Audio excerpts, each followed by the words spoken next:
Hey guys, Spidey09 here, and I hope you're having a marvelous day. We have an incredible roundtable discussion of Marvel cards, baby, with many of the Marvel card YouTube content creators around. And this is going to be a ton of fun.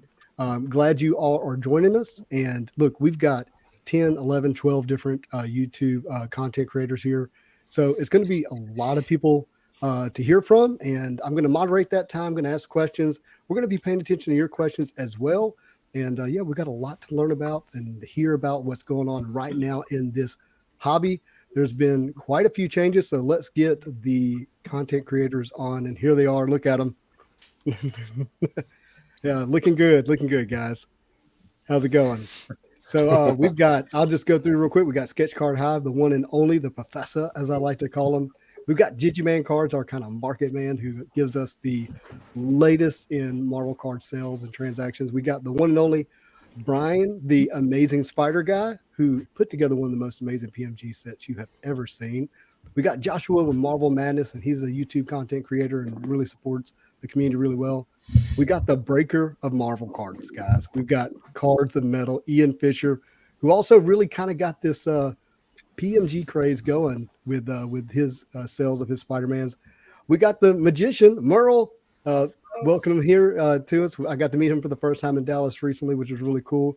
We got Swami. Swami, I don't think you're new to Marvel cards, but you moved from Marvel cards from Pokemon, right? Yeah. I've been collecting Marvel since mid 2020 after Pokemon blew up. Kind Oh of no, you're an made the OG now switch. because compared to a lot of us, no, it's good. And then probably doesn't need an introduction. We got Neo from Neo Cards and Comics. Super awesome to have him here. Just what he does for Marvel Cards is great. And then we got Bill Watch Me Open. His channel, it's a lot of great Marvel card content. And then I'm going to add in a couple of others here we've got in the stream. We've got Kent, Marvel Guy 239. And we also have Mr. Daniel Dunn here from Valor Comics. He is actually really brand new to Marvel cards, and I wanted to bring him in as kind of that new perspective and hear from him. So we got quite a few content creators here. And yeah, it's going to be a fun show. We've got tons of people in the comments already. And like I said, guys, we will get to your comments later. I really wanted to open up with just a kind of a question for you guys. You know, we've seen changes in Marvel cards quite a bit, and but there's been some recent changes, and doesn't seem so much sale driven as it seems like maybe how many people are coming into the hobby within the last couple of weeks. So my first question I'm going to just throw here to Mr. Sketch Card. Have you seen a shift or a change in the hobby recently? Is that something you're feeling as well? You're muted. You're muted. I tried desperately not to interrupt anybody else You did. You did good. because I talk forever. So no, there's been an amazing amount of changes in Marvel cards, and I think another wave's coming. Recently, so many things have changed with collections moving to different hands, price points. The audience is just getting bigger and bigger on Marvel. So yes, I think we're about to hit another really big wave on Marvel cards. Yeah. So I think Brian, oh, sorry, Gigi. Yeah. So I Brian, think yeah, you've been in this for quite a bit as well. Have you seen a change recently? Uh, yeah, I mean, it's kind of echoing the same points as Sketch, that we have an influx of new buyers, new collectors, investors. You've got a new class, I guess you could say, of people coming in and doing something different to the hobby. So I'm with you. It's gonna jump up again, and we're all gonna be, I think, in for a bit of a surprise. Yeah. So Gigi, you were going to say something? I'm so sorry. I forgot the format.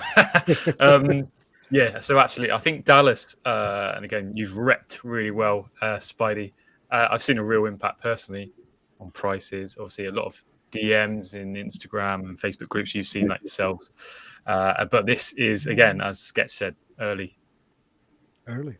So Merle, you were in Dallas, and Yes, I since you was. mentioned it, have you really felt a change since Dallas? Is that a kind of a mile marker for you? Oh, big time. Because Dan, the great curator, as you all know, I set up a lot of times with him, and that was my first Dallas show. And Dan said, Merlin, you're gonna love the show, and bring all your weird stuff, dude. Bring your oddball stuff. Bring your non-sports. Bring your Marvel. Bring your Star Wars. Bring your wrestling. Don't bring any sports. And I brought a few sports, and it got all overlooked.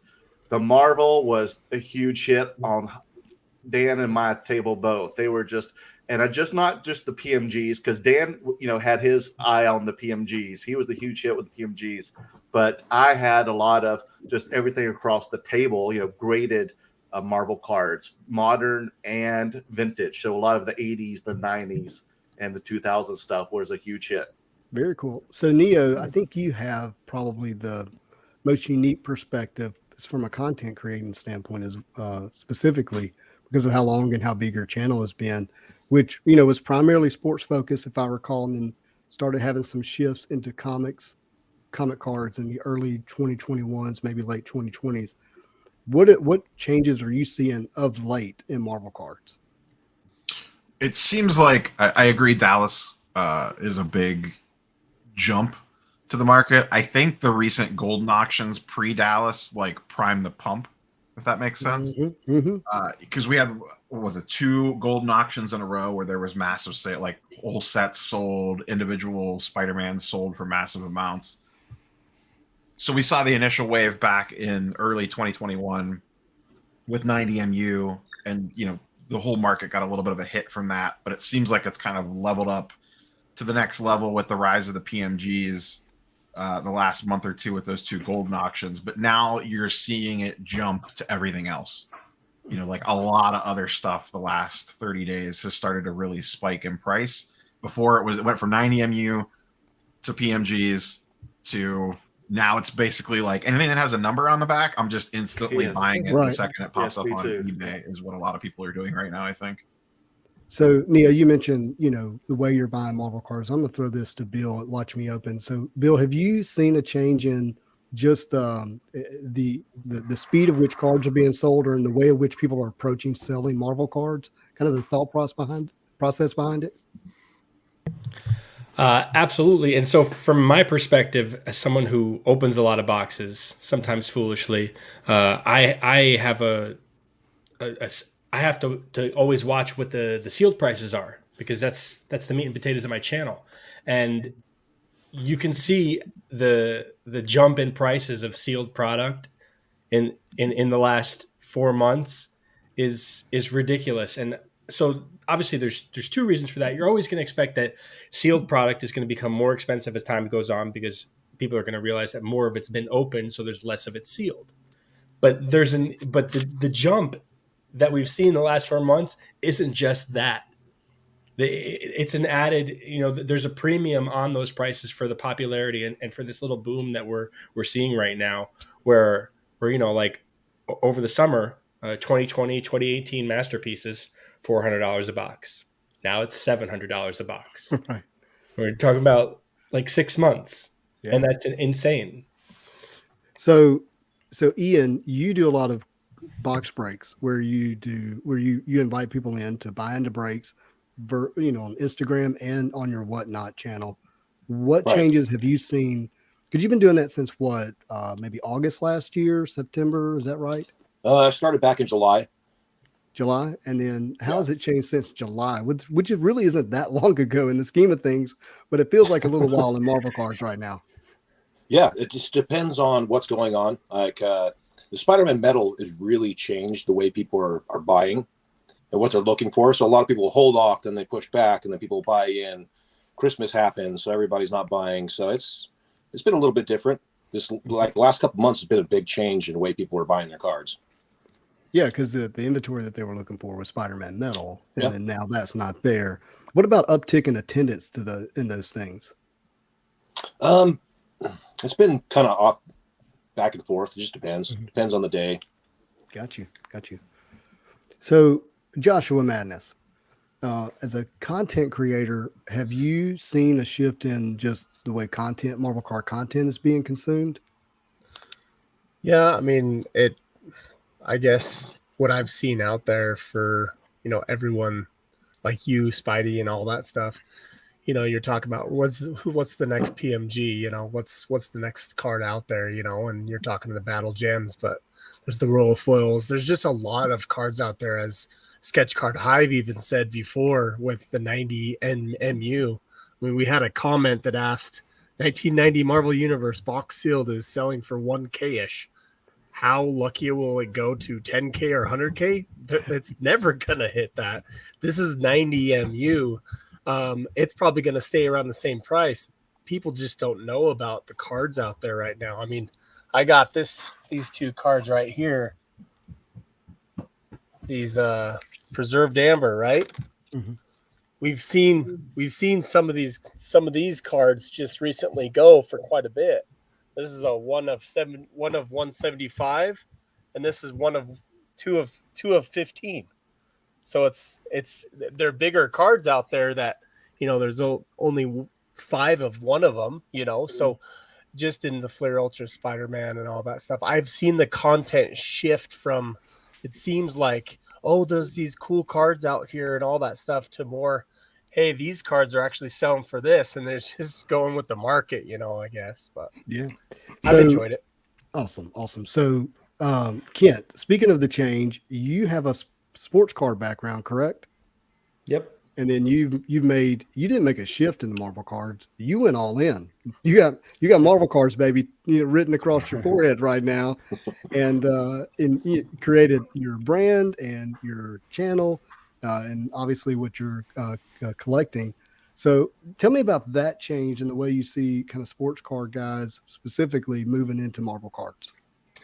Well, it's funny, today I did a local show. I actually set up for the first time.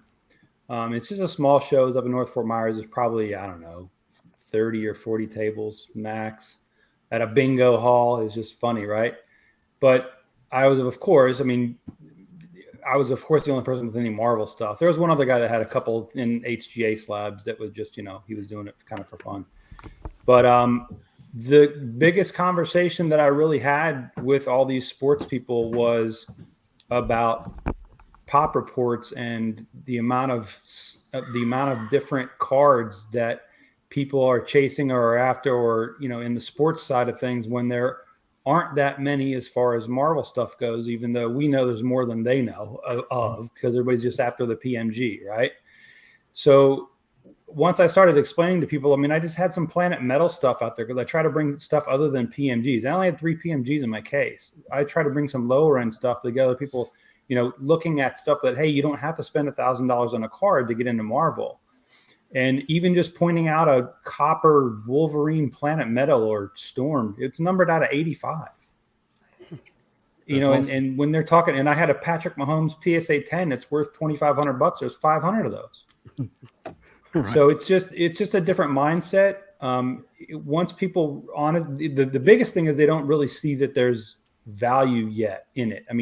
It's starting to get there, and we know, a lot of people that have seen the value and are spending the money. But once it becomes more mainstream of, oh, these really are valuable and they're numbered and they're limited and they're beautiful, that's when I think it really kind of takes off. Yeah, and you have a great perspective coming from that sports card background and seeing what's special and rare in Marvel cards. So Sammy, Swami, Swami, that brings me to you. So you have a Pokemon background, and you mentioned backstage or earlier on that you've been in the Marvel cards for almost 2 years now. What has been the main attraction, say, in comparison to Pokemon, into Marvel cards as shifting in your collection? It's scarcity. So there's scarcity all over Marvel. It's crazy. I was reading some of these comments. I was upset this weekend missing out on emeralds, Scarlet Witch emerald for $30. I think I picked up a Magneto emerald for $30 Rittenhouse, and it's just like this. The scarcity is just out of this world. You can go to first edition base set pops and they blow Marvel out of the water. Now, maybe not with the 10s, but the 9s just blow Marvel out of the water. But even you start to learn about sets, and non-numbered cards are scarce. Like these modern sets, they have so many inserts. It turns out, there's only 140 of that insert anyway. Might not be numbered, but it's just so much fun. I mean, I was searching, Rittenhouse stuff, those emeralds, those rubies. Rubies popped up yesterday, Wolverine, Iron Man. I was upset that I missed the auction. I just was airheading it and missed the final. It's just like I hadn't even seen those in a year and a half of searching Rittenhouse, Ruby, and it's almost like the PMGs and the prices there are getting Marvel old school collectors to kind of piece out their collection, and no one's ready to pick it up. It's just going way low on so many things for how scarce they are and rare it is. It's wild. It's crazy. Yeah, I swear eBay hides stuff from me. Like I watched Genji's market update and something sells. I'm like, I swear I searched for that. I never saw it. So hey, Spidey, real quick, I want to say something. I've watched Genji's videos and saw one time his search criteria, and I copied it. Good point. That's smart, man. Well, I want to go to Daniel Dunn with Valor because Daniel's new to collecting. And so, Daniel, how long would you say you've been collecting Marvel cards now? A month. A month? But you've been collecting comic books for what, your lifetime? 10 years. Yeah. Being an avid and serious collector of comic books, 10 years. You got some good ones behind you too. So I really want your perspective on this. We're in the theme of change. Like what changed in your mindset as a comic book collector, like all in comic book collector, and say, you know what, I actually want to liquidate some of these books and get into Marvel cards. Well, on the same topic that's been talked about is scarcity. When it comes to a comic book, let me grab one right by me, for example. So here you have Fantastic Four 48, first appearance of Silver Surfer and Galactus, right? It's a great key issue book to have. But that's all there is to it. It's a key issue that's expensive. There's not any kind of scarcity to it. You have it, you have it. But then say if you start looking into things like the 13 Fleer medals, right? Or the Galactus. It was the red PMG that I was looking at this morning, which costs almost equivalent to that graded book, but there's only 100 of those versus how many thousands there are of that comic. No, it's an excellent point. Excellent point. So Neo, you collect sports cards, comics, and obviously have some Marvel card collections. So what would you say is the main attraction of Marvel cards that is missing in those other hobbies, whether it's sports cards and or comics, or is there anything missing? I think it's some of the same overlaps. I mean, you see that people talked about the scarcity side a lot. I think a lot of people coming in from the sports card side specifically are viewing it as, or at least a portion of it, and just a portion of people coming in general it's the next market that kind of hasn't fully developed yet. So there's money to be made, to be quite frank. Think of it like from the sports card side, we've seen the same thing with like F1. F1 cards really blew up and got super expensive over the last 6 to 8 months because it's very similar to Marvel in that the market is very small and contained. There's a very passionate group behind it, and the print runs are very small. There's not a lot of the cards out there. I mean, F1's a very emerging market, but it's kind of very similar. People were very questioning of it because they're like, it's F1. No one's taking this stuff seriously. But when you have a small group, if you have enough people there for demand to outweigh supply, that's all that it takes. So, that's a very key. We talk about population counts and rarity a lot, but you also have to factor in the demand side. If the demand's not there, then if it's a pop 2, it doesn't matter. You know what I mean? It'll swing back the other way, and it'll swing back quick. Yeah, so we've seen a shift in demand. We kind of opened up the show with the fact that we have a growing population of Marvel cards. And Sketch, that's going to bring me back to you. So you've been collecting Marvel cards for upwards to 10 years. Tell me what you think are the elements that are in play right now for Marvel cards that's going to create longevity in the hobby? Honestly, what's happening now that's going to make longevity in the hobby for a lot of people is the discovery phase. Right now, there are these big ticket items that everyone's running for, and pretty much this was said by a lot of other people. I think what's going to be really exciting is when people see that rarity existing in 90s cards. And I think that's really what's going to change a lot of perspectives on oh, it was overprinted. I think perspectives were changed when it went to grading. I think people are now looking at numbered cards as well. And I think when people start messing around with probably the two hottest words in the hobby right now, and I'm sorry if I'm ruining anybody's day to buy things up, I'm so sorry, EPAC achievements. Yeah. When people get into that level of the hobby and they start realizing what the chase is and what the patterns are for Marvel cards, the audience is going to grow a little more organically when there's more product. And we've always talked about this, Spidey, and I've had this conversation with many of you. There's just not a lot out there. So I think demand will be intensified for sure. Yeah, no, I agree. And education is the key, right? And that's one of these. I wanted to do this roundtable with content creators because really you're Marvel card educators, right?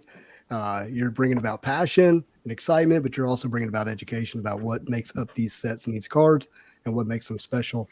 So I want to go to Brian, the Amazing Spider Guy. So Brian, you've made it publicly known you have some cards or a card going to Golden Auction or at Golden Auction. Is that correct? Yeah, I could definitely use the plug right now. Appreciate it. Yeah. I'll be your wingman. Yeah, thank you. Yeah, I've got my 2017 red PMG and blue PMG sets at Golden right now.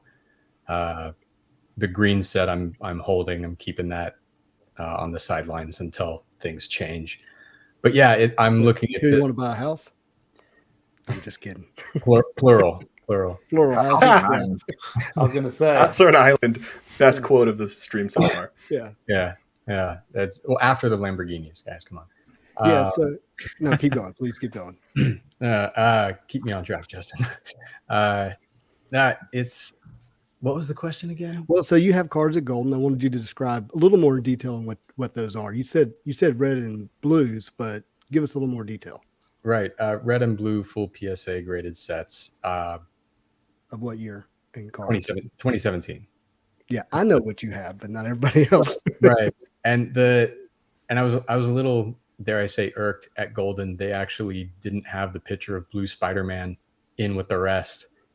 And I messaged them after launch, and I was like, someone else, I might have been someone here, put it up in the comments, like, hey, Blue Spidey is not in the lot, but they say it's a complete lot. What's going on? And I jump in and I was like, oh shit, yeah, they didn't put it in there. Like, how do you not have Spider-Man in with the set? I messaged them real quick, and they're like, oh yeah, we'll fix that. It took them about 4 days, but yeah, they got it up there. I'm actually really proud, and maybe here in the crowd they can correct me if I'm wrong. My MM50 Blue Miles came in at a PSA 9. Is that the highest on the pop? Because I think the 8 just went for like 20. Mm-hmm. I don't know if anyone has access to that. I'd be really curious to see where that landed. I had some pretty key 9s in that set. No 10s, sorry. No, that's the 9s are special and PMGs, and I'm really actually kind of glad you shifted the conversation to PMGs. And I think for some reason we kind of dance around PMGs a little bit, like the card who must not be named, kind of thing. But PMGs are special, and just about everybody here on the stream has a PMG or owns a PMG, right? Or some of us have owned really special PMGs like Ian at Cards and Metal. So I don't think, I'm just going to give my answer to my own question here for a second. I don't think PMGs are a flash in a pan, but there is some question about what is the future of PMGs. And that's really what I want to ask you guys. Like, based on where they are today, what do you think the future of that card is, specifically for Marvel PMGs? And Gigi Man, you're a market guy, so I'm going to toss it up to you first. Yeah, so the market in general is extremely volatile while we're in this kind of discovery phase, right? We all know that. But yeah, PMGs long term, they're going to hold some value. And I got this question today, someone on Instagram, like, I can't tell if it's going to go up or down. Like, I don't know. The market's the market, right? Mm-hmm. But they're definitely going to hold a good amount of value. That's the best answer I can give you at this time, I think. Yeah. So Ian, as someone who's been a part of the PMG story from the very beginning for Marvel, what would you say is going to be the special PMGs into the future in terms of the sets or the colors or the numbering, the characters, whatever you want to focus on? All of them. I think all of them are, even 20 X-Men. Wow. Key characters, though. I think that they eventually will all have their light. I think it's just a matter of time. Because right now, I mean, everybody's focused on 2013, 2015, slowly shifting into 17 with the amazing Spidey guy, obviously. And even we're looking at the Battle Spectre gems right now, right? Everybody knows those are PMGs. That's just what they are. They just have a different name.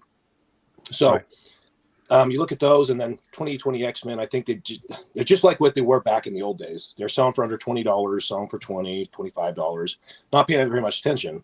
But the scarcity is still there, regardless. You saying we're repeating history? Yeah. Well, so the difference between these are a little bit different because they don't have blues. Right. We don't have bronze. We've got 90 reds. We've got 10 greens. Even though we have a bigger run of them, we have 200 of each one, right? So that's quite a bit. Yeah, some characters won't hold as much weight, but the big characters will, and I think the trend will continue. And you're specifically talking about 2020 X-Men Metal Universe cards, where all 200 base cards are PMGs, 1 to 10 in green, 11 to 100 in the red. But per character, there's actually fewer of each PMG, is what you're saying. Yeah, and we haven't seen actual PMGs since 2018 X-Men. Right. So it's been a little bit of time. And I think that's smart because of the rumor that Avengers Metal, not going to have them, which I hope so. I hope they continue to reel back the PMGs a little bit, focus on other subsets, and then that'll hold our value. Yeah. So real quick, just one comment because it answers Brian's question. There are 3 PSA 9 miles, which speaks highly because if one sold and it was not a pop 2 but a pop 3, it still helps your card if it sold for 20,000. That's what you said. Or was it PSA 8 you said sold for 20? Might have been 8, I think. Oh, wow. Oh, incredible. Wow. Absolutely incredible. So, Merle, I want to go to you with PMG. So you were at the Dallas Card Show. Was the talk geared around PMG specifically? And with people who had not seen Marvel cards before, what was their initial reaction? You're muted, my friend. You're muted, bud. Can I unmute him? Let me see if I can unmute him. He's going. Where's he at? You got I got him. Okay. You got it. Thanks. I talked too much. No, you're muted, my friend. I heard every minute you said though. But if you saw the beginning of one of your videos, you just posted from Dallas last week. I'm on the very beginning of it, and I guess Justin put that on there because the reaction of my face alone and everything was just the honest answer was that it was insane. It was amazing. I felt like Dan and I were the belle of the balls there because we were the ones that had all the Marvel, and you could tell all the dealers were kind of regretting it. And now probably when I go back to Dallas in March, there's probably going to be a lot of Marvel stuff. But everybody was coming up to me because Dan showed about an hour later or 2 later on Thursday when we were doing the preview night. And it was mostly just dealers that night. If you've gone to the Dallas show, Thursday's the preview, and it's just mostly dealers doing, window shopping. And everybody's coming up to me, seeing my oddball stuff, and like, do you have any PMGs? And that was, the question of the week. Do you have any PMGs? And I was like, well, I have, about a handful of them. But my buddy over here, he's got tons. He'll be here about an hour from now. And then they would come over, and the eyes, they had saucer eyes. Everyone had saucer eyes. It was just like that was their quest. And nobody, I heard more, do you have PMGs than do you have John Morant's? Even though that was the number one sports guy was John Morant. That He's just dropping 50. What's that? So he was dropping 50 while you were there. Exactly. Well, you know what? Spider-Man and the rest of the Marvel Avengers were dropping 50s this week. And a lot of times, Dan had them all. It was like a museum. It was like people going to their favorite museum and seeing their favorite artist, and they couldn't take their eyes off of the prize. Awesome. They just loved looking at them, putting their hands on them, talking about them. And that was, the funnest thing, because if Dan and I's last show, like 2 weeks ago, there was a viewer that just dropped in, a troll that said, these guys, all they're going to do is just pump and dump these things. They don't care about Marvel. And I'm like, well, no, that's not the truth. The truth is that we're telling you our own firsthand experiences, and this is what we're going to do as a dealer. Of course, we have sports cards too, but the thing is, we love doing, selling Marvel and other stuff. And I mean, we were buying it ourselves, and that's another thing too. Is like Dan says, built just like the quote from, and I think that Neo was on the other night, and I said, the quote from Field of Dreams, build it and they will come. Yeah. Well, as a dealer, the quote is display it and they will come. And people were coming with their PMGs and their other Marvel stuff and even Star Wars. And I bought and traded a lot of great things. I bought even more PMGs than I probably sold. So, and I'm very happy about that because I don't get that in Los Angeles, believe it or not. I don't have people coming up to me they're usually bringing me a Tua or a Mike Trout PSA 9 card, and I don't even know about baseball. Yeah. So to have the PMGs and other Marvel stuff was just pure happiness, pure joy, guys. Awesome. So Merle, you were going to respond to something. I saw you there. Okay. No, not Merle. I mean, Kent. Oh yeah. Yeah, I wanted to say one thing. The kind of the way that I look at PMGs and the reason that I'm kind of thankful for them, more than the values, it shined a spotlight on Marvel. Exactly. It finally got people's attention. 100%. And that's what's going to be the tip of the iceberg, not the PMG, but the PMG is going to bring the crowd to go, oh, there's more than PMGs. And then they start looking into the rest of it. And that's how you get a Marvel audience. The rising tide raises all ships. And if you also saw that, hey, real quick, Merle, Sorry, I'm gonna Justin. get to Joshua. Okay, he had something he wanted to say. Go ahead. Well, what I was going to say is that's what's starting everything right now, and the blow up right now is these PMGs and all that stuff are out there, but there's so many different cards out there. Me and Scandell went to lunch on Friday, and we were just talking about like his PMGs and what he was trying to get at. He was trying to get a PMG and stuff on the Facebook group of Scarlet Witch or something like that.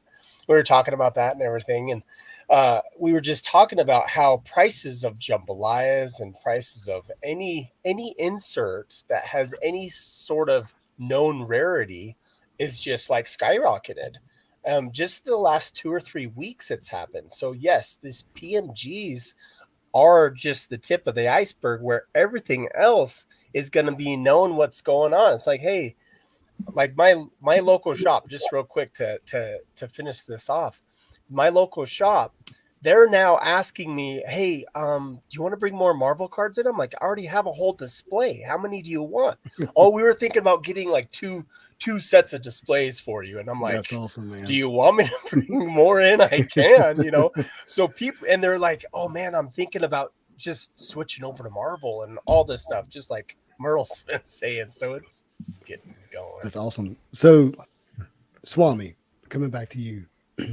So again, I love the fact that you have a history in Pokemon because I don't know if I should say this on air yet, but it's real. So I'll go ahead and say it. I'm really passionate about Marvel cards growing past Pokemon. And that's a big statement. And there's a lot behind what I mean by that. I don't mean like globally as a value of a brand, but I mean like when I go to a card show in Dallas, I should see more Marvel cards than Pokemon, in my opinion. That's just where I'm at. So I'm curious for you as a previous, or I guess you may still collect Pokemon. What's your thoughts on PMGs and the future of them? Yeah, it's funny how narratives get started. You saw a lot of old school Marvel guys. They're like, well, what about these? Like, why isn't this the deal? PMGs, everybody can get involved, right? They got the base silver. If you think about like 90s Impel, everybody knows those cards, and the Cosmic Spider-Man, that in high grade will kind of be quote unquote investable if it stays scarce, if the pops just don't explode.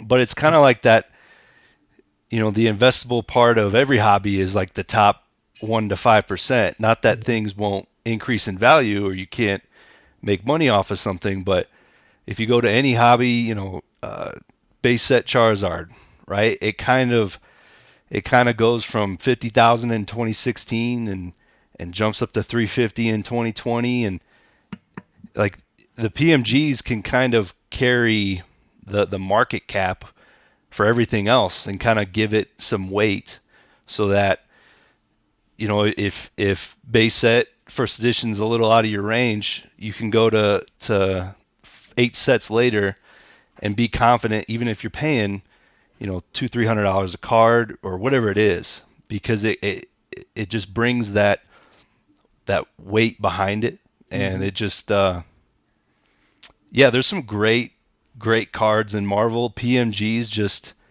it's kind of a no-brainer. I mean, look at them. Yeah. Right. And you can have, you know, I just look at Logan with Charizard, and there's scarce cards, trophy cards. There's cards that there's only 2 or 3. There's cards where they only printed 140. Pokemon has those, but no one knows about them because they're Japanese, you know, event cards or something.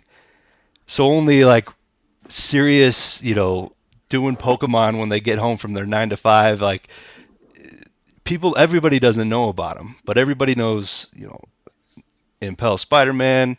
These PMGs, they'll easily know. I mean, just by looking at these things, base set, and it's just, that's what I think. Awesome. So Neo, you recently did a video about, you know, the danger of a PMG crash, and which I think it's useful to, you know, for us to be cautious and even contrarian at times, so people don't get overhyped and make poor financial decisions.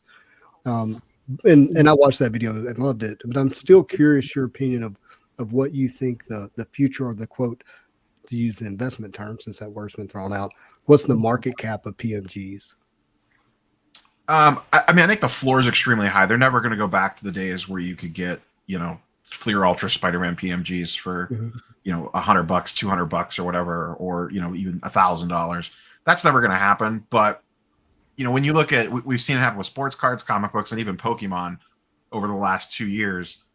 All these markets spiked, and PMGs are slightly unique because they're hard number. But even on the sports card side of things, there's a lot of rare stuff out there. All this stuff went to astronomical prices, and in most cases, almost all of it at least came down somewhat. I mean, none of it. I mean, some of the more base, like, you know, there's tons of stuff retraced all the way back to where it is. Some of the other more rare stuff did establish higher floors, but nothing goes up forever. So at some point in time, something is going to trigger some sort of pullback. And I think it's just very important for people not to over leverage and not go all in thinking, like, because we saw this on the sports card side of things. Oh, this stuff's just going to keep going up. The next one sells, it's 2x the other one. I'm going to buy it now, and in 2 weeks it's going to be double the price, and then all of a sudden it's not anymore. And maybe, you know, like I said, it's not going to necessarily like crash and burn, but I think there's still a lot of potential for people to get hurt if they're coming in at it with the wrong mindset, or thinking they're just instantly going to make money by buying these things. Yeah, no, I'm with you. No, I get it. I mean, nothing grows forever. Every good gardener prunes his flowers and bushes so they can grow more healthy. You don't want overgrowth, right? And it's just really hard, at least for me, from where I sit right now, which is, you know, not the best perch in the world, to see, like, you know, where that growth potential is, because of still how small the hobby is in a sense. You know, it's still a growing hobby. Spidey, when you prune your bushes on your PMGs, let me know. All right. You got it, bud. Look. All right. I'm gonna tell a quick story. I came home after getting married, and my wife had completely mowed down the roses, like to the stump, and I couldn't understand it. But it's because they grow back bigger and better. So everything needs to have a pruning that's healthy, right? And that'll happen in anything that's got a market around it, and certainly Marvel Cards does. And one day that'll happen. Bill, watch me up mid drink. So, you know, I get this question all the time, like, what is the next PMG? Like, when I say I get that question all the time, I mean, I probably got it while we were sitting here in my DMs, you know, all the time. And I'm not asking you to peg the next PMG, but what are some cards that you think that are getting overlooked that are still pretty special? Yeah, absolutely. And so first, Dre, his comment, if somebody could pull that up. Dre is brilliant. I love him. But Swami, coming from Pokemon, I actually had the benefit of being on a video on a Pokemon channel that they were interested in Marvel cards recently. And I started to talk to them about Marvel cards, and yeah, everybody plugging their own stuff. But they were mentioning some of the things that they don't even have in Pokemon that are, like they don't have numbered cards in Pokemon, right, Swami? Yeah, nothing. No sketches. You don't have sketch cards in Pokemon. Mm-hmm. You don't have printing plates in Pokemon. So these are a lot of things that I think, as far as the cross collector, it's going to be attractive. There are some specific inserts that are already, like the tea leaves are there to be read specifically among Marvel card collectors. And actually, in a video I released today, I mentioned some of them. Looking at recent sales, 2016 Masterpieces base cards, tier 4. An out of 99 base card of Wolverine is going for $1,000. You obviously mentioned the Royal Foils. Royal Foils all the way across the board. They go from 10 to what's the middle tier? 25. 25 to 99. A Miles out of 99 went for 1,600, something like that. And then X Century. Very early in the year, Spider-Man X Century out of 42 went for $6,000. And so that's an insert that this new wave of investors don't even know about, and it's already at $6,000 for a card out of 42. Wow. So Daniel, Valor Comics, someone who's been in the hobby for about 30 days, obviously PMGs have caught your attention. What other cards have like grabbed you initially without, anybody building any hype around it or telling you it's the next PMG? But what have you looked at and said, okay, well, that's really got my attention? Easily the Marvel Masterpiece series, just as an appreciation for the art that are on those cards, because they're on a whole nother level, specifically talking about the 2018. Like, I'm a huge fan of the 2018 Marvel Masterpiece. And then whenever I started looking into that, I saw somebody on Instagram had posted the What If parallel to that set. And I had never seen that before. So somebody coming from a comic book background, and I see this homage of art where it has the first appearance of the character with new artwork. I was just like, that's the coolest thing ever. And it was the Green Goblin in that series specifically that just kind of kickstarted the whole momentum on my side, where I start looking into it. And I was like, okay, well, I'm going to just get this set. No biggie. I'm just going to get the whole set of 2018 Marvel Masterpiece because it's nothing, right? Right. So then I start looking into it, and I have to research and find, okay, well, you also have orange parallels and purple parallels, and understand what a parallel is to begin with, because from a comic book background, that's a different language. So I had to research and just really learn the language of cards, because it's not something you can just sit and watch you can't watch a box break as a first-time viewer and understand everything that's going on. So when I started researching it and learning about tier 1 and tier 2 and tier 3 and tier 4, I was like, okay, well, I'll go try to get tier 4s knocked out really quick. And I found out that I can't find tier 4. So I'm going to stay with you, Daniel, because I think this is actually really useful to the audience. Where are you going for your research, and how are you getting that validated? I'm having the same way I would with comic books. You've got to start looking for your sold listings on eBay. So that's where you start seeing, okay, well, now I can go find data that has the most recent sale. Then I can start putting a numerical value to it, and then starting using websites like ComC, where you can see what's readily available versus what's sold, and start comparing the two numbers to try to figure out what a fair estimate is. Yeah. And so speaking of estimates, like that's something that is getting more and more difficult because values are just changing so daggum rapidly. I literally watched someone buy a numbered card, and the next day, I don't know, because there was less of them on ComC, they doubled the prices from what someone had bought it the day before. We're seeing auctions in 7 days later after a sale, and it's nearly double. And that's really got me, curious about some of these bigger cards and bigger sets. And and Brian, the Amazing Spider Guy, I feel like asking you what you think your cards are going to sell for is kind of like, asking the moderator or the announcer of a football game, who he thinks is going to win before the game, starts. So I don't want to do that, but I am pretty curious, what you guys think some of these values are, specifically of larger sets.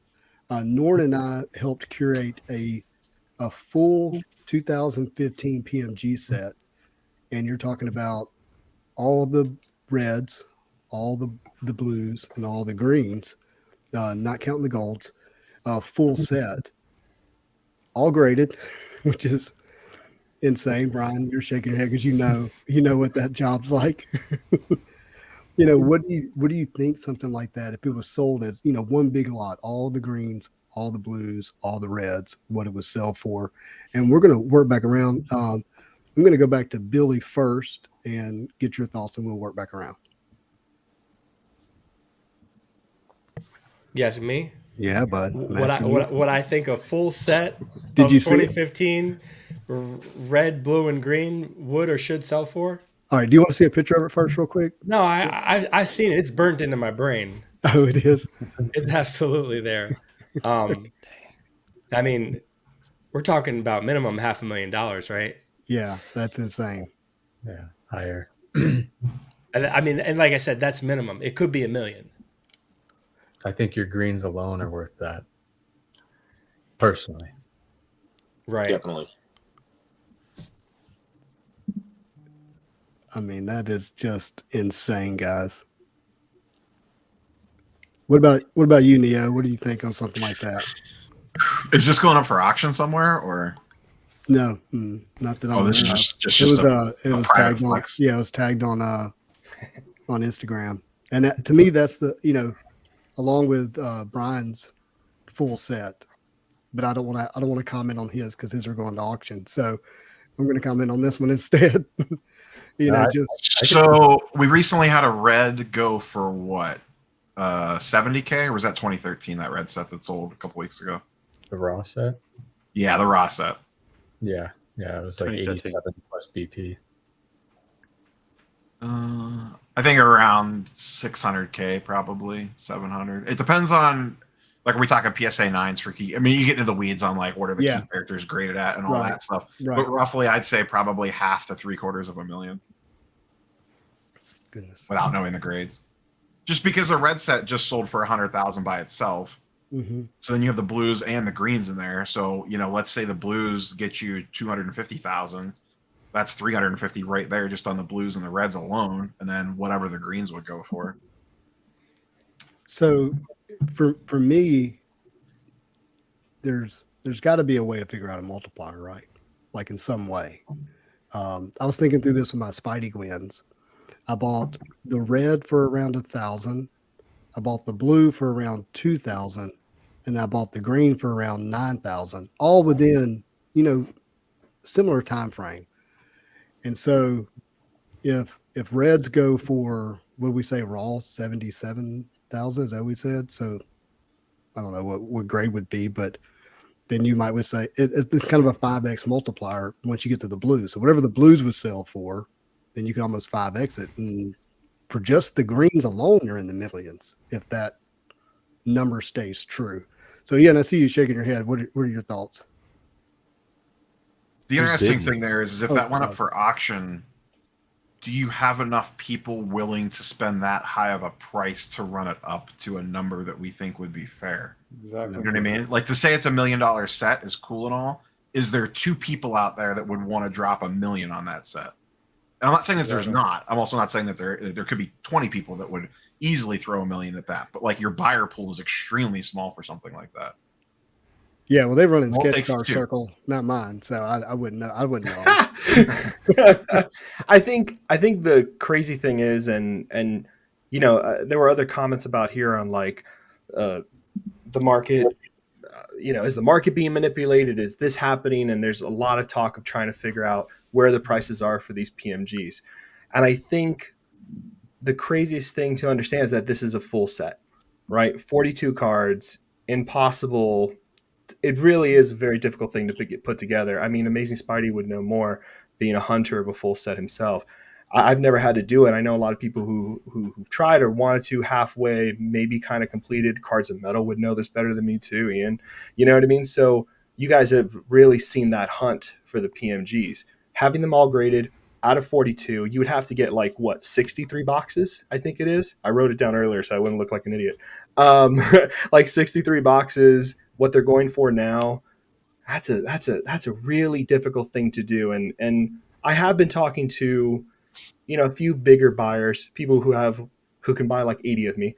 And it is interesting to see what that level of buyer does, like Neo says on his show, right? If they are looking to have the thing, right? It's like someone looking to buy art. If they're trying to get the thing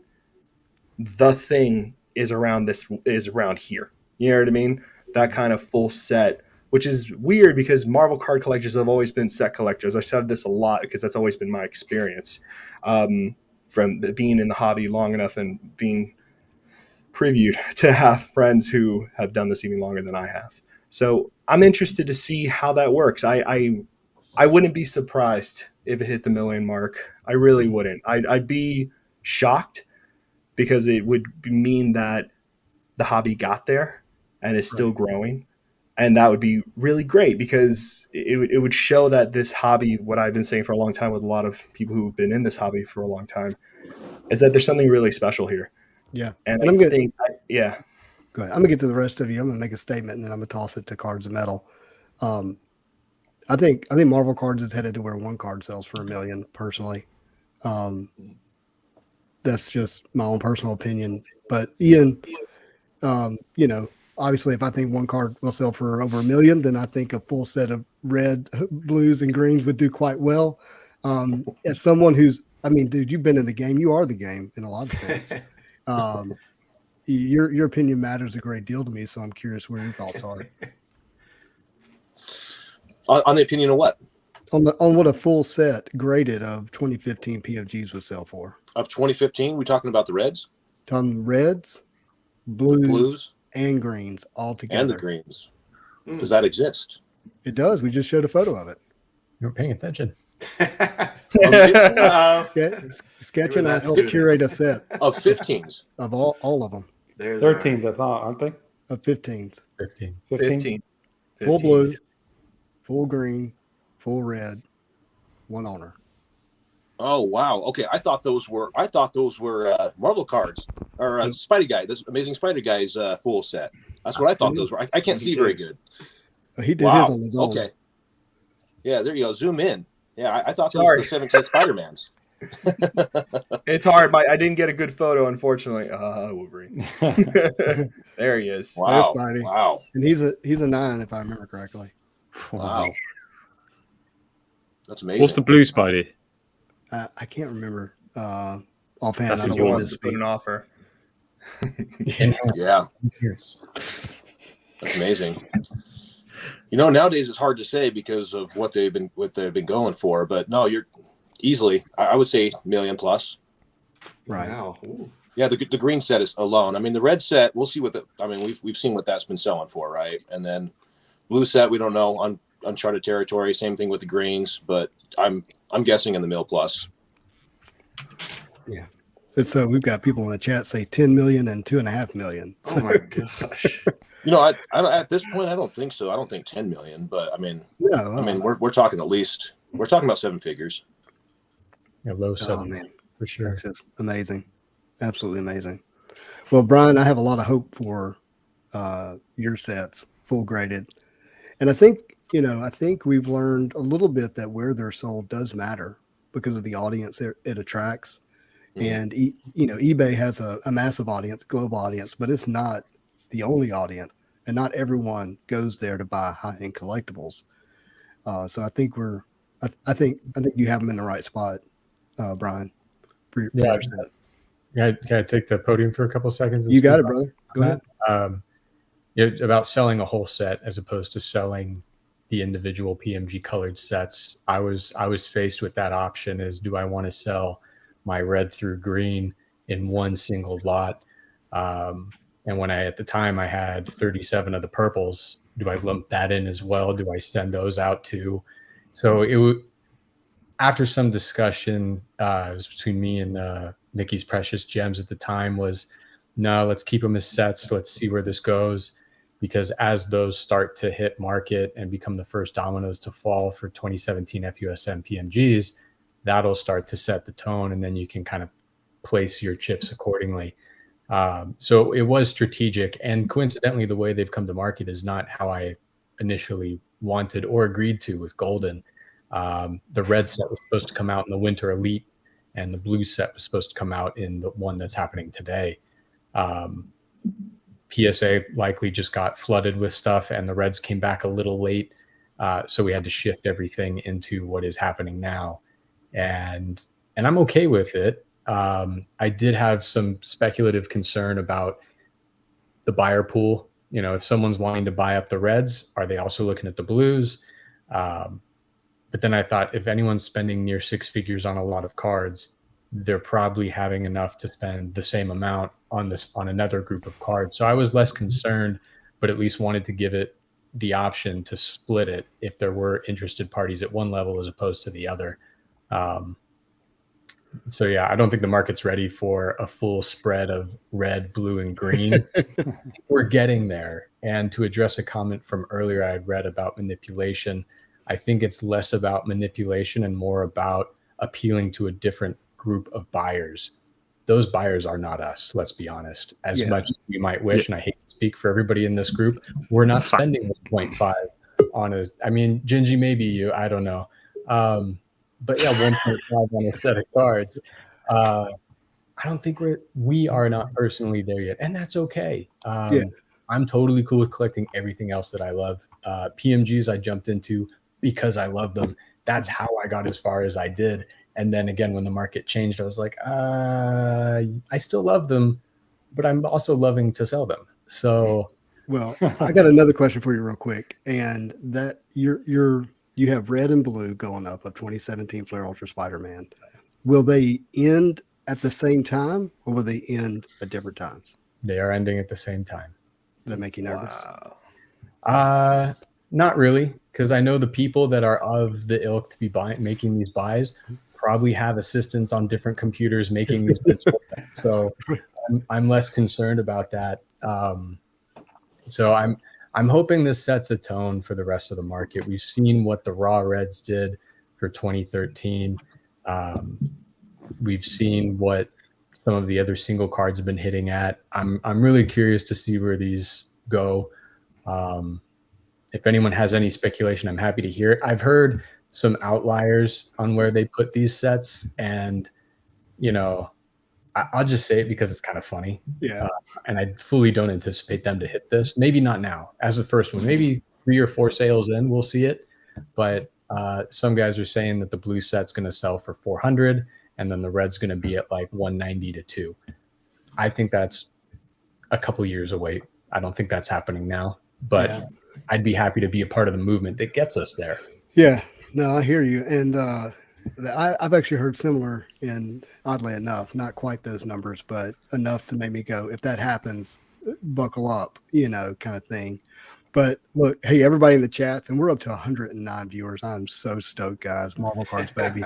13 days, 2 hours, and 1 minute, in case anybody's curious when that ends.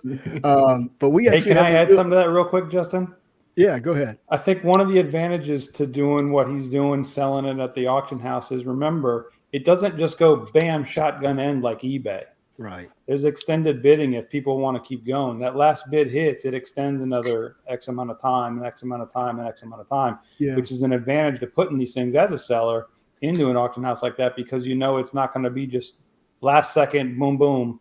You have some extended period there. So, I think Kent, you're onto something, because, I have to actually watch how much gas I put in my car. These people pump, staring out into the sun, they don't care. They got plenty of money, so they can just bid to their heart's content. They're not worried about resources and I'll just put it in the reds, or I just put it in the blues, or, whatever. But we actually have a real treat. So speaking of the owner of the full 2015 set, we've got Steven with us. Hey, Steven, hey, guys. What's up, man? Hey guys, happy Sunday. You heard us talking about your cards? I heard bits and pieces of it while I was trying to figure out how to log on with you guys. That's all right. You got a picture of Michael Jordan behind you, don't you? We're here Let's talking see. about Marvel cards. Well, it depends on Sports who your case. favorite who your favorite character is. No So pun what- intended. Yeah, tell us a little bit about this full set that you posted on Instagram the other day.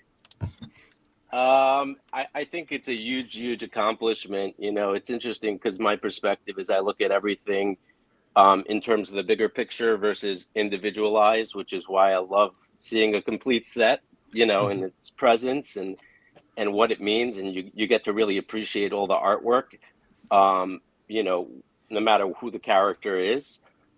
So to me, looking at something like that, and realizing how helpful you guys have been in the Marvel community for the short period of time that I've been in, I just wanted to say thank you to everybody here, in any way that you helped contribute, in helping me being able to assemble this is a tremendous accomplishment, and it feels great. So thank you guys. Yeah. Now you're not looking to sell that set anytime soon, are you? No, it took too much work to put it together. Do you But, have a hey, Do you have you a never thought on? know. You have a thought on Brian's set that's going to be in an auction? Brian, that's an incredible set. I mean, you really inspired me to do that, with the set that we put together, and it takes that. Now I understand what you went through to accomplish that. It's hard to see that go up. We have a term for you. It's called a one-upper. I had one of them Nah. friends when I was growing up. We're all equal. It's not Yeah. about that. It's, you know, it's just about helping and educating people. And, you know, like, it's funny because, like, everybody's like talking, you guys, I heard you guys talking a little bit about like PMGs and, you know, the market as a whole. You know, I see it really the same, truthfully, for everything. I'm sitting here on my desk. I don't know if you guys can see, but these were the cards that you guys were talking about a little bit ago, right? Yeah. These holofoil cards. So I've been taking a little stab at that. Let's just say that, but I like the artwork on those as well. I think that there's anything that has that shiny, unique look and feel to it and touch to it, that sparkles. I think it doesn't matter who you are; it's going to catch your attention. So, Stephen, And if I can go just ahead. stay with you for a moment, you know, something caught your eye, something shiny, obviously said, okay, there's this thing over here called Marvel cards. I think I'm going to spend an enormous amount of money in it. Like what, Right. Give me a little bit of that journey or that story, that moment in time when that happened for you. So it's really interesting. You know, I'm not truthfully the biggest Marvel fan, although, you know, who isn't a Marvel fan? But what's really interesting to me is I have a 13-year-old and an 18-year-old boy and a girl right in the middle. And one night, you know, I'm a big sports person, as you guys know, and I've been, you know, ahead of the game there a little bit, and always seeing transitions in different categories and different businesses and everything that I do.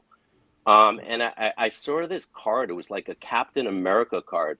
And I think at the time it was like sitting on eBay, and I called, it was like 11 o'clock at night, and I'm sitting in bed and I'm like, hey kids, come here for a second. I'll ask you something. Because they're huge Marvel collectors and fans. And I said, hey, what do you think of this? And my youngest was like, Dad, that's the coolest card I've ever seen. And he's like, could you buy that for me? And I'm like, absolutely. And so for me, you know, he really wasn't as passionate about sports cards. And for me, that was like, you know, how much could I pay for that to see a kid be passionate about something? Doesn't matter what category, what sport, something that they felt good about that they needed to own. And so once I saw that, I was like, a light bulb went off in my head, and I was like, this is incredible. Like, I could connect with my kids about something that they're passionate about, and it's hard numbered, and it's a beautiful looking card, and it's something that they're going to cherish forever. I'm like, that's priceless. And so that kind of opened up all of the Marvel space to me, and, you know, trying to understand, you know, how come I didn't know this existed before? No, that's awesome. No, thank you for sharing that. I think the mass appeal is there. It hasn't happened yet. People have heard me say this. you can't go to the Walmart checkout line and get a Marvel card. You can get a Pokemon Right. card, a Yu-Gi-Oh card, a Magic card, a sports card, but not a Marvel card. And it's just honestly, it's actually hard for me to even fathom what this hobby looks like once that happens, or how big it is once that happens. It's just because it's already. I mean, Hold I on, mean, Stephen. Hold on sure. 1 second, but sorry.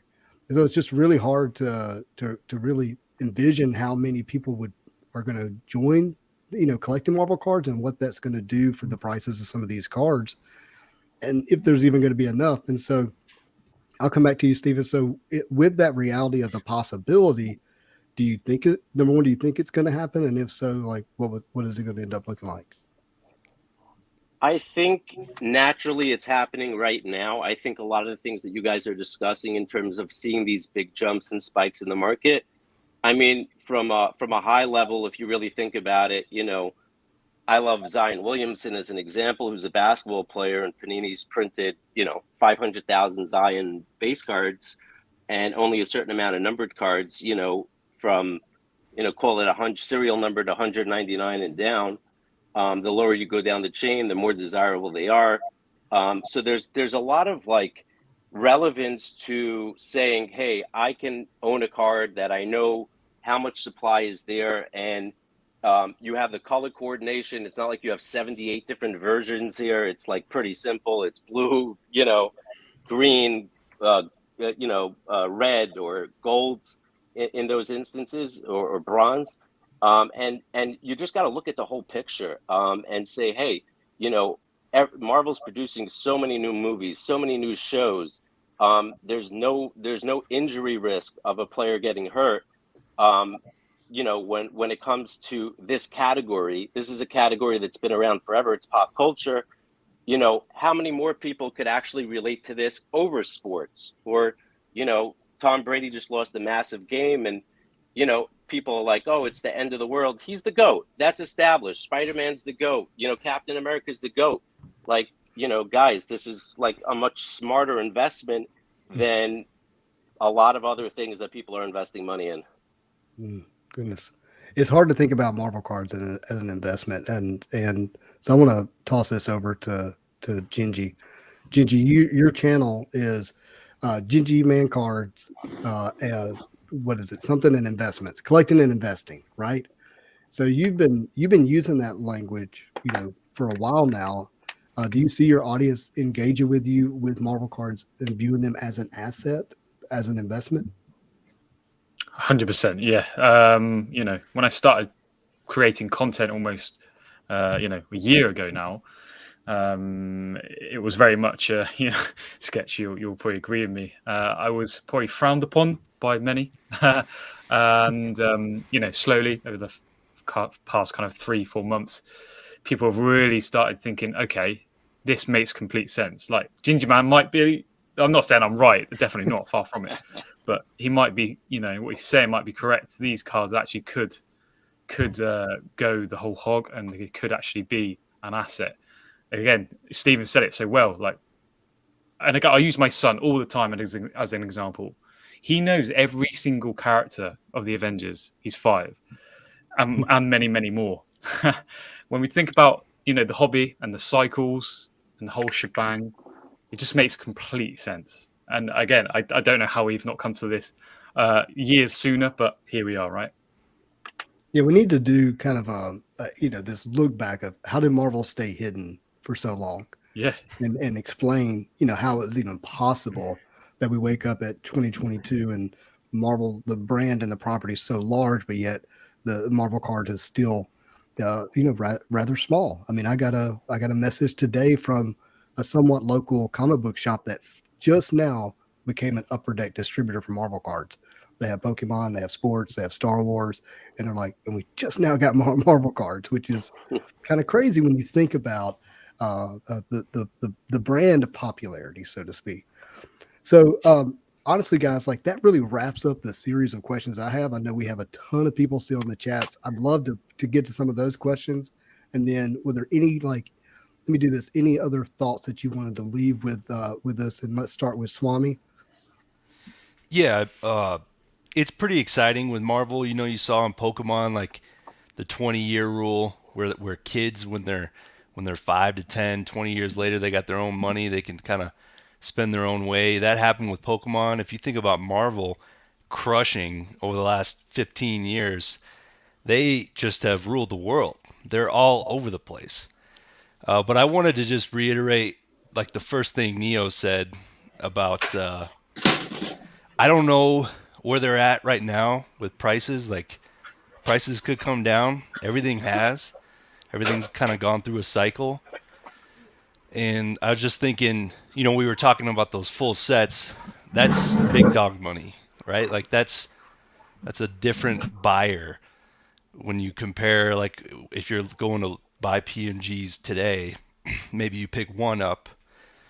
I saw the Vision 2015. I saw the green on there, and I was thinking, I missed out on the gold.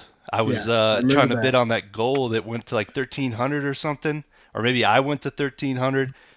But it's like, I don't even know where that would be today, right? If you had the right buyers looking at it. So, but it's definitely ramped up, and we saw sports ramp up. We've seen it in Marvel already with the 90s. They kind of ramped up and pulled back. Pokemon. So just a little reminder, like there's one thing we're talking about, like big dog, just speculating, wonder where this could end up. Because I would be excited if I've watched Charizard go from 50 to 350 over the last 5 years. It'd be cool if Spider-Man went from 2 to over 350 over Charizard at less than 1.5. Like that'd be wild. But yeah, that's all I got. Swami, you bring up an interesting point, and that I've thought about quite a bit is, we've seen a $132,000 sale of a single Spider-Man card. We haven't even seen the best cards go up in auction recently. And it's interesting to speculate, right, on what that might would end at and what somebody would ultimately be willing to pay for, really special, green PMG 2013 Spider-Man or even the 15 and the 17, so to speak, or the gold 1 of 1, right, would be another one to be pretty special. So I think you're going to see a Marvel card top Charizard sooner rather than later, in my opinion. It's just the trends are there. Neo, do you have any kind of parting thoughts for yourself? I'll circle back on something Chat was talking about earlier about the market manipulation angle. And I think is there market manipulation going on? I think there's two different types to consider. There's like the whole shill bidding, fake sale thing. And I actually don't think that probably happens all that much. More shill bidding than just straight fake sales. I think where market manipulation happens, and it happens constantly, is, technically, every person sitting on the screen right now, we're literally manipulating the market every time we speak about this stuff. Every video that we make, every IG post that we make, every IG post. None of us are Steve Aoki, but it doesn't matter. Someone with a small, especially in a market this small, there's not a lot of population counts or numbered cards or whatever you want to talk about. The inventory is not large. It does not take much to swing a market when the inventory is that small. Mm-hmm. So I think that's the type of market manipulation that you see. And it's not necessarily overt. We're not overtly doing it. Sure, maybe some people are, but, so is there market manipulation happening? 100%. But I think it's more that style of market manipulation than someone going out and making a fake sale of $150,000 card. I think it's more about, look what I just bought or look what I'm buying than it is the fake sale stuff when it comes to market manipulation stuff. Good point. Joshua Madness, you got any parting thoughts? You like when I call you Joshua Madness? Yeah, no, you're fine. I was just trying to unmute myself. No, I would say just keep watching Cards of Metal and watch me open and Marvel Guy 239. Like, it's all for me. There's a lot of cool cards out there, correct. But what are we trying to do? We're trying to bring more people in. So those who missed the boat on a lot of stuff, I think we just need to keep doing the box breaks we're doing. I have a lot of stuff that I still need to open. Like, I got a lot of the sealed product and all that stuff. So I'll be ABR all the way, And my next video that I'm preparing, it's just gonna basically break down the set, just talk about the set and just why I love this set. And it's a very special set to me. So it's going to be awesome. And that's really where it's all about. I mean, I love it. We need our content creators to continue to educate and content create and share our passion and joy for Marvel cards. And we actually need more content creators, in my opinion. Not that you guys are not all great, but at the rate that the hobby is going to grow, I think it's going to be. We're on the bottom floor right now, guys. Yeah. So I mean, just all of us are going to be like, whoa, this guy's been from the beginning, and all that. So Right. It's going to be cool. All right, Joshua, thank you, man. I'm going to bring Merle on. Merle, do you have any parting thoughts? You're muted, my friend. Mute you. Buy a lot of Marvel. It's still early, guys. I was also going to ask you all. I had just got these recently back from PSA, and I still don't know much about them. So if you all, on another show, can tell me more about these cards. I think they're for me packs, but I got PSA 9s on them, so I'm very happy about it. Yeah, I mean, because they're die cuts and everything. I didn't think I would get that good of a grade. That's awesome. You bring up a point about graded cards. So much of Marvel isn't graded.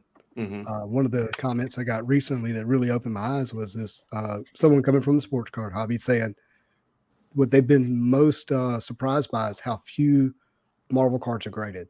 And it had me look at my own personal collection. I'm like, you know what? 95% of my collection's not graded. It's raw. Mm-hmm. And that's how most Marvel card collections sit. There's a few exceptions, obviously, but that tells people coming from the outside who have been in, the game of trading cards that this is still in its infancy because so few of it is even graded. Because we don't really even talk about pop. We talk about how rare the card is, we're not even at pop reports yet. So pretty cool. Merle, thank you, man. Appreciate Thank you so much. Pleasure.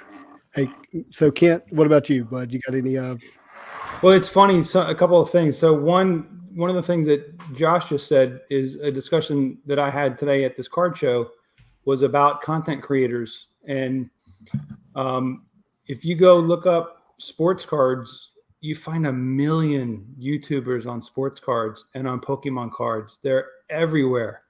But you go try and look up Marvel cards, you find 10, 12, 15 people max. And you're absolutely right. We need more because, and I understand that what Neo's saying, it is, maybe inadvertently on our part, market manipulation, but at the same time, it's enthusiasm for something that we care about. And we're trying to bring education to people about, hey, there's more to this than PMGs. And then once we get more people involved in the hobby, that's what really expands it to, hey, Upper Deck, maybe let Topps make a few cards, let some other people, so we get more sets out there and we get more product because they're definitely the demand. I mean, there's demand now, but there's massive demand coming. Mm-hmm. And I think, and the other discussion that I had today with all these sports guys was about numbered cards. And that's one of the things that, Pokemon stuff I spent $1,000 recently on Pokemon stuff just to open it, do research, see what I could get. And I got two of the most popular cards in two of the sets that I pulled. And they're the only cards that had any significant value. And that value was around $250. Wow. Versus, the sports cards, there's so many of them. And I said, how many of those cards are there? And then how many of this, numbered to 50 card are there? There's just, and you're right. And I had 3 slabs in my case, 3, that's it. Because I, was saying to these people, there's really not this huge need for us to grade them yet. That's coming, but it's not a you must grade your card to get it sold or to get a good price or value on something if you wanted to sell it, because the rarity is just built in. Yeah, and kid, you bring up a great point with product availability. That's my biggest concern about the growth and the future of this hobby is cards is the oxygen that we breathe on, right? That and if we get cut off on having product available, it's going to prevent the hobby from being able to grow at the. It makes me really want to rip that. Yeah, it does. But even though it's, but I'm not yet. Yeah. Awesome. So, ABR, but always be ripping, right? So. I know. All right, Bill. Parting thoughts from you, my friend. You look good, by the way. Hold on, I just got to do this real quick, man. I don't know if you got a haircut, what you did at your background. But it is straight working. Oh, thank you. So I think we have a pretty cool thing going on right here, and I don't just mean this video or this little community. I mean Marvel cards in general. It's a very cool thing that we get to be a part of and we get to enjoy. And I think it's important to kind of abide by the title of Gingy Man's YouTube page, right? It's Marvel card collecting and investing. It's not Marvel cards collecting or investing. It's Marvel cards collecting and investing. And I feel like the people that are going to really make up this community and help it grow are the ones that participate in both, are the ones that have passion about the characters and the ones that understand that there is a financial aspect to it, that you need to feed the beast. You need to sell some things in order to stay in the game. Because like we've said all night, nobody on this call has the unlimited resources. And you could see how important collecting is to some people, even people that have invested time and resources. You look at Steven, who you asked him straight up, you said, "You moving that?" And he said, "Nope."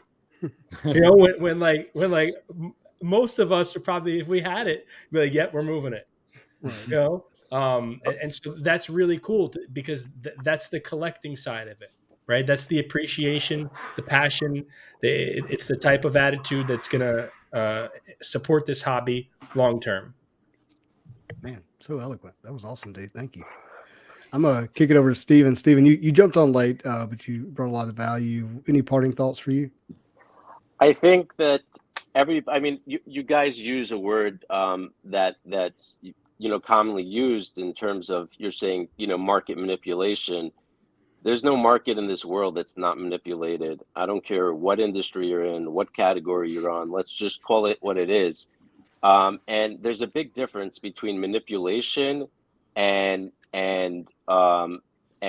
being able to inform people in the process of something that they may have not been aware of prior. And that's called education.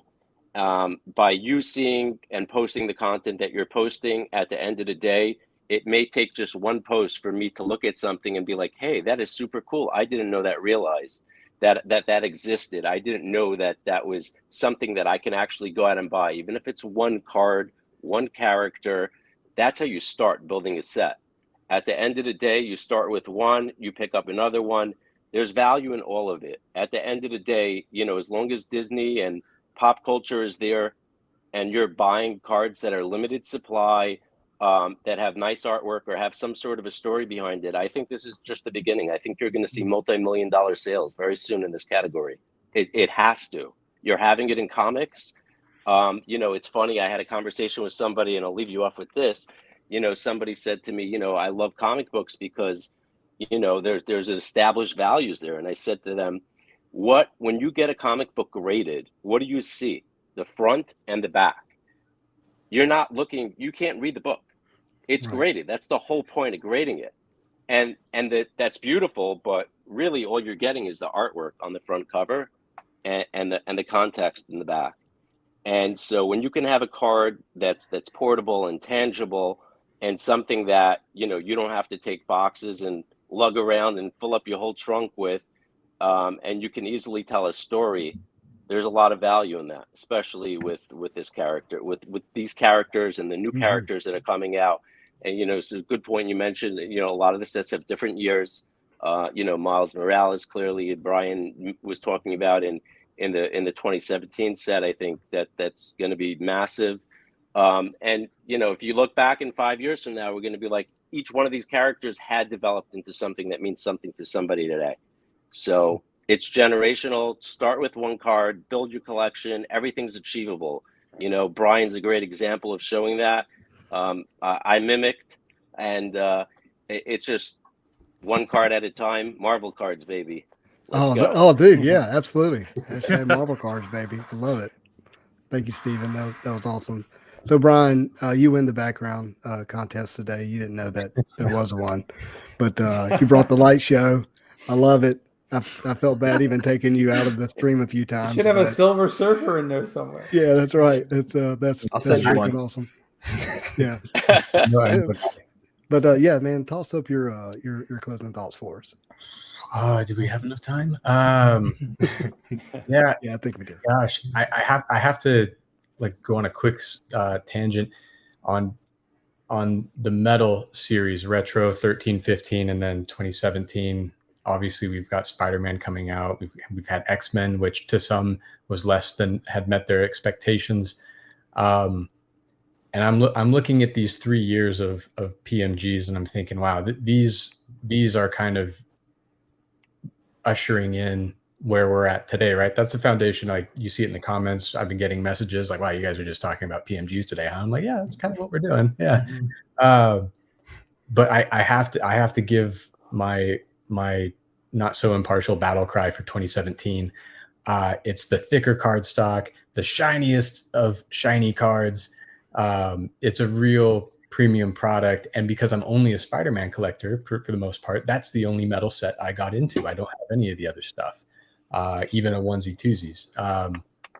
And I got into it because it took me right back to 95, that nostalgia hit, right?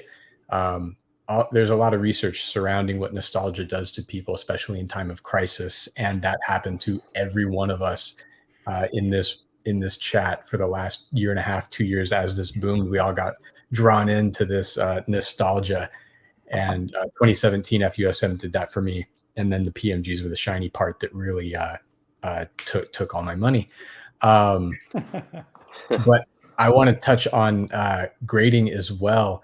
I learned recently that there's only 15 Gem Mint 10s from PSA in that set across all like 900, or was it 700 submissions? Forget how many PMGs are on PSA's pop report, but there's only 15 10s, which I think is absolutely insane. And so I think we're going to see 2017 as being kind of the exit year of PMGs being what they are. I feel like what X-Men did, it took it down a couple of notches. And I know there's a lot of interest in Spider-Man and Spidey Jew. I know you've got a lot riding on that too. I'm excited to see what the product brings, but I'm hoping it's better than X-Men and might keep this thing going in a lot of ways. But I also feel like 13, 15, and 17 are really going to be held in such high regard that those are going to be the 3 years of PMGs where people are going to remember that forever. There we go. Yeah, Brian, I'm with you. It's going to mark an era, 13 to 17. And I actually think, and Sketch Card knows I've been saying this privately, 17's passing 15, period. End of discussion. It's passing 15. It's going to be the more special set. And from a 2015 retro 2, you just hits galore. But there's a ton of good sets in 17 as well. It's been a bit overlooked, but I agree. So Ian, Cards of Metal, the breaker of Marvel cards, as I've been calling you. You didn't know that, but I've actually been calling you that. And what are your parting thoughts? Well, don't let FOMO hit you. I think a lot of people are worried about 13s, 15s, 17s, 18s, PMGs, missing the boat. There's a lot of other cards. These things they're way up here right now. I got a hand here, way up here, right? Yeah. There's cards that are just as valuable down here that you guys can get into. You just got to think about it. Don't go collecting because everybody else says, oh, the PMGs are where it's at. You need to get PMGs. There's other cards to collect. Collect what you like, right? I put the hashtag in everything that I do. Mm-hmm. It's because of that. There's other sets that are going to come. There's sets that are coming out now. There's sets that are going to be coming out new that are going to be just as special. So go after those. Don't worry about what everybody else is saying. Love that, man. Thank you for that. Ginger Man, what you got? Are you frozen? Is he frozen? He froze on a good face, though. Got to give him that. Yeah, he did. He nailed it. Normally, it's a much worse if I'm going to freeze, I'm going to freeze right. Yeah. All right, Sketch Card. What you got? I couldn't say anything else. Honestly, everyone summed it up so well. I'm so glad to be amongst you all and making friends with you all. I mean, I've been doing this for, like Justin said, 10 plus years. Cards of Metal, Amazing Spider-Man. I mean, there's people in here far wiser than I am and knew what they were doing before I even got here. But I will say this to everyone out there.